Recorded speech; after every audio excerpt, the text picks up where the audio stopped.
জানেন, আমারও একটা ফ্যামিলি ছিল। আমিও একটা ফ্যামিলির মধ্যে বড় হয়েছি। আমার জীবনটাও মা, ভাই বোন সবার সাথে কেটেছে। কিন্তু শৈশবের সময়টাই আসলে খুব বেশি মিস করি। ওই সময়টাই ছিল অনেক বেশি সুন্দর, যেটা আসলে ভুলতে পারি না। কিন্তু এখন এই বয়সে এসে আসলে আর কেউই পাশে নেই।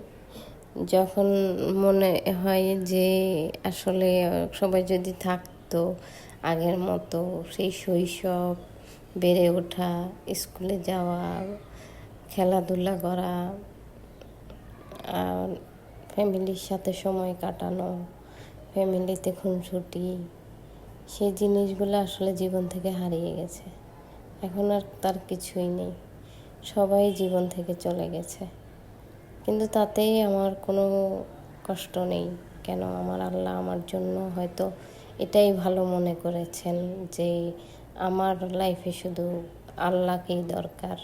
আর আমি আমার আল্লাহর পরে আমি নিজেই আমার নিজের রক্ষক, নিজেকে সেভে রাখতে পারবো, নিজে ভালো থাকতে পারবো। এই জন্য হয়তো আল্লাহ আমাকে সবার কাছ থেকে আলাদা করে দিয়েছে।